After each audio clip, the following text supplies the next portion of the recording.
Përshëndetje miq të emisionit ton, po ju tregoj mbi vetit e një bime që kur kam qenë student filloi të më ngacmonte mendimin tim dhe të më përzgjonte disa jo vetëm dëshira, por disa iniciativa për të kërkuar se kush ishte me të vërtet kjo bim.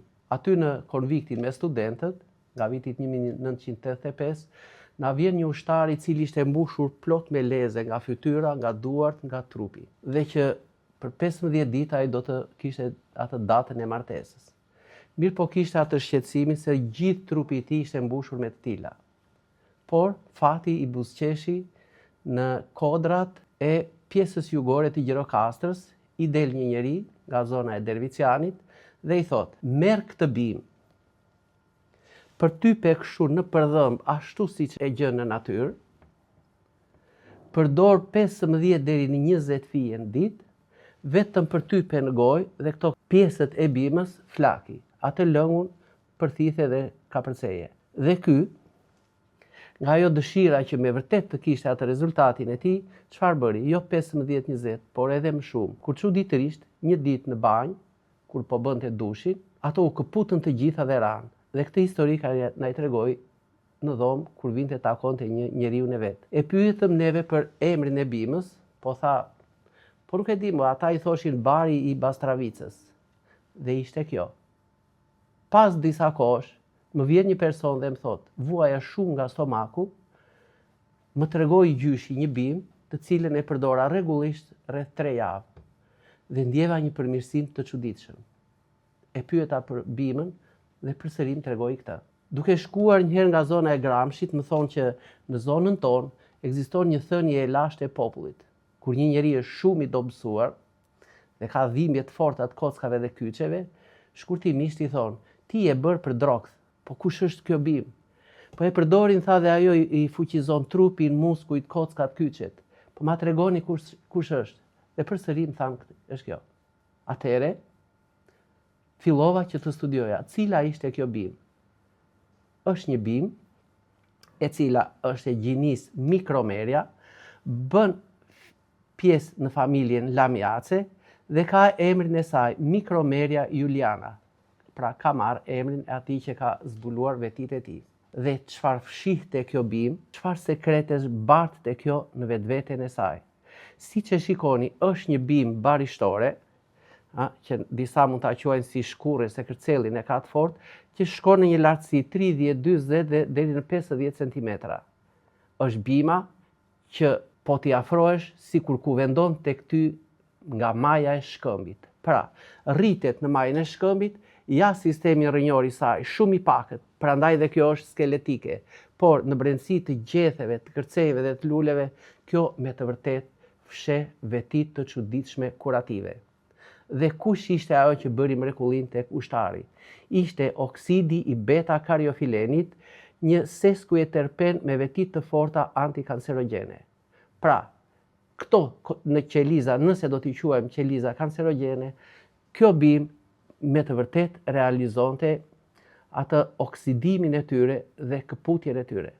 Por, jo vetëm këtë oksid të beta-kariofilenit, por ajo përmban në brendësi të saj që luftonin lythat, por përmban timolin, karbakrolin, të ngjashme me atë timol dhe karbakrol që ndodhet tek trumza, sepse edhe kjo është në të njëjtën familje me trumzën dhe rigonin, dhe timoli dhe karbakroli ashtu si tek trumza dhe rigoni, edhe kjo shfaq veti antikërpudhore, antibakteriale. Monoterpenet, alfa-pinen, beta-pinen, verbenenet, alfa-tujonet, sabinenet, mykrenet, limonenet janë anti-inflamatore, pra kundër inflamacioneve në për kockat dhe kyçet.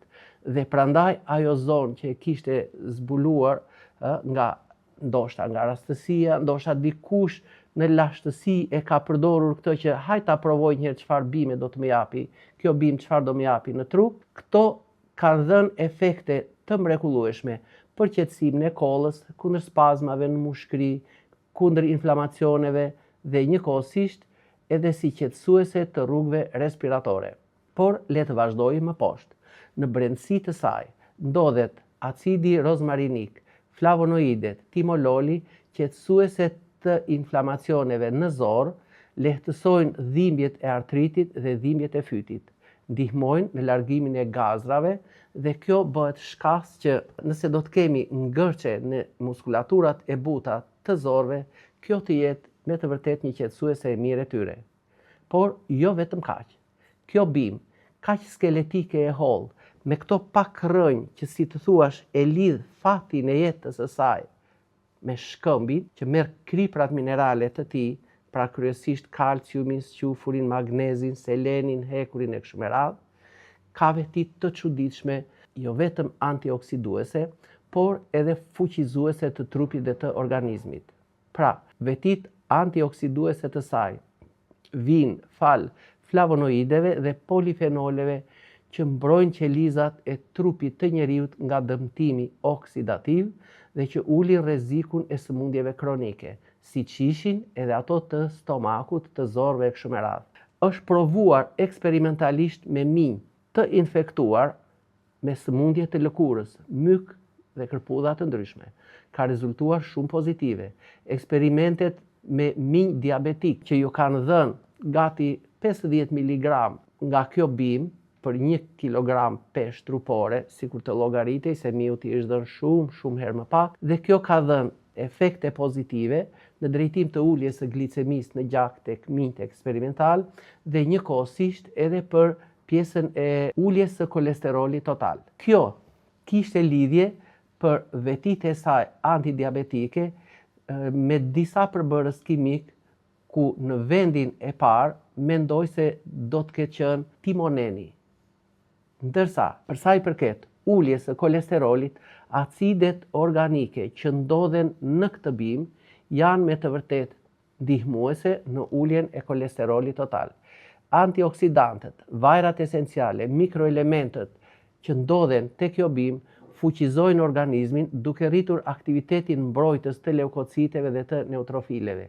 Japin një mbështetje kardiovaskulare, pasi vajrat esenciale që ndodhen në brendësitë saj, magnezi, zinku, pastrojnë arterjet dhe venave, i forcojnë muskulaturën e zemrës, forcojnë muskulaturën e arterjeve dhe nuk lejojnë, si thuash, ashpërsimin e këtyre e lumenit, le të themi, të një arterie ose të një vene.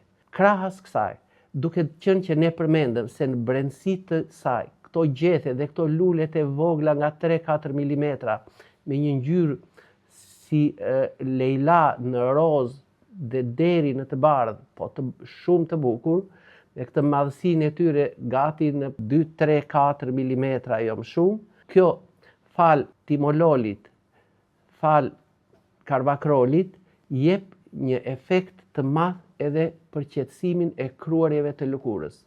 Po si mund ta përdorim këtë çaj bimor?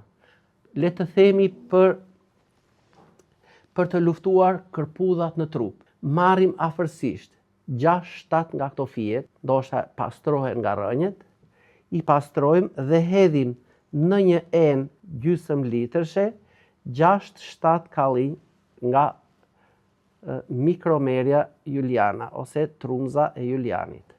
Pra, i përthyejmë dhe këto bimë, këto kërcenj vendosen në çajnikun e çajit. Nëse do ta përdorim për ta pirë, ky çaj mjaft është që të ziej deri në 2 minuta. Mbulohet me kapak në mënyrë që avujt të kondensohen dhe vajrat esenciale të saj përsëri të na bien brenda në çaj dhe pihet ky çaj gjatë ditës. Ndërsa për fëmijët 4 deri në 12 vjeç mund të japim 2 herë në ditë nga 150 ml çaj. Pra, 100 për ata më të vejlit, 120, 130 deri në 150 ml për një fëmijë 12 vjeçar. Ndërsa për të rriturit japim 3 gota çaj në ditë nga 200 ml çaj.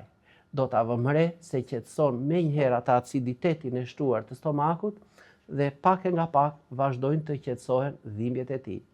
Trunza e julianit për stomakun përdoret për faktin se ka veti të mbylli plag në lagështirë dhe në një mjedis acid, siç është stomaku në pjesën e brendshme të tij, ku pH-i na luhatet deri në afërsisht 1 deri në 2%. Për të luftuar lezet ose lythat që i themi neve mbi lëkurë, do të përdoret kështu.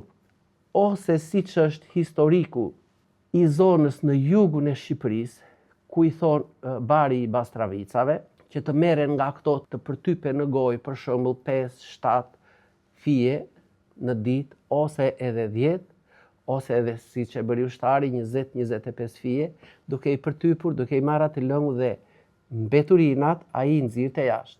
Ose do ta përdorim duke e përtypur në dhëmb, ose do ta përdorim si çaj, 3 gota në ditë.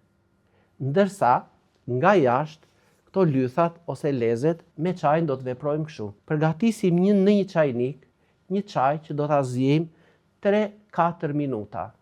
Hedhim 5-7 deri në 10 fije dhe të zgjej gati 2 fishi i kohës që do të zgjej për atë çajin për t'u pirë. Pra këtë çaj e mbajmë vete, mund t'i hedhim dhe një lugë kafe sodë dhe bëjmë lagjen ose lyerjen e këtyre lezeve 2 deri në 3 herë në ditë me këtë çaj që kemi përgatitur. Do të vëmë re që ato nuk e kanë me atë natyrën e çelur e të qeshur të tyre, po fillojnë të rrudhosen, të vyshken dhe pastaj të këputen me të gjithë rrënjë. Pra, çaji që do të pimë nga goja, nëpërmjet qarkullimit të gjakut do të na ndikojë në rrënjat e këtyre formacioneve, lyerja nga jashtë me këtë çaj e kësaj bime, të gjitha ato mikroelementë që ne i përmendim do të na veprojnë dhe këto lythat që ndodhen ose lezet që ndodhen mbi lëkurë do të fillojnë të shkatërrohen. Po kështu, për sa i përket forcimit të kockës, inflamacionet në kocka dhe në kyçe, përdoret afërsisht 5-7 maksimumi deri në 10 fije. Kuptohet, ato që janë fije të shkurtra mund të përdorim më shumë se 7, por ato që janë fije të gjata, 7 fije janë të mjaftueshme. Pra, ja, mund të themi kjo është barazi me 3 të tilla. Pra 7 deri në 10 fije. Nga këto mund të përdoren të zgjej në një gjysmë litër ujë 2 minuta dhe kjo pihet 3 herë nga 200 ml në ditë. Do të vëmë re se kockat dhe kyçet do të jenë drejt qetësimit të tyre brenda shumë pak ditësh. Por një formë tjetër, e cila do të jetë shumë më praktike, mund të jetë kjo. Nëse do të marrim për shembull 30 deri në 40 gram lastar kërcenj të thartë të kësaj bime, pra të trumzës së Julianit ose Micromeria juliana, dhe t'i hedhim pra afërsisht 30 deri në 40 gram bimë të thara, t'i hedhim në 100 ml raki rrushi të fortë ose në një alkool ushqimor 65%, t'i mbyllim mirë dhe afërsisht t'i përziejmë, t'a tundim atë shishen 2 deri në 3 herë në ditë.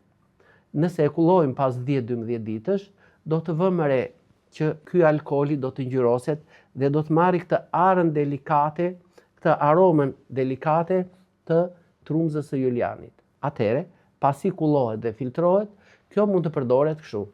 Mund të pihen 2 ml 3 herë në ditë, mund të lyejmë lezet 2 deri në 3 herë në ditë me këtë ekstrakt alkolik, mund të lyejmë kyçet që dhembin 2 herë ose 3 herë në ditë. Kush nuk do ta përdori këtë bimë?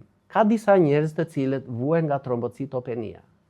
Ata vënë re se gjatë analizave, niveli i trombociteve nuk ju kalon asnjëherë mbi 140.000 për 1 milimetër kub gjak. Atëherë, kjo bimë ka një veti shumë të çuditshme. Nuk lejon rritjen e trombociteve.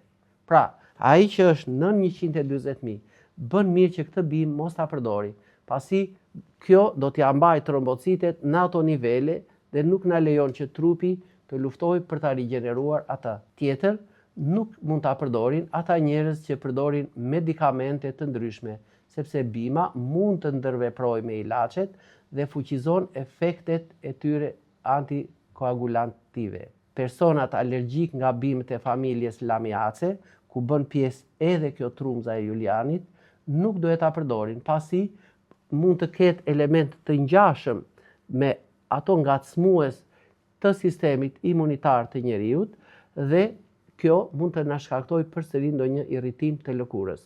Ndërsa në të gjitha rastet e tjera, qoftë njerëzit që vuajnë nga stomaku, dhimbje kockash, kyçesh, lezet e kështu me radhë, kjo bimë ja vlen shumë për t'u përdorur.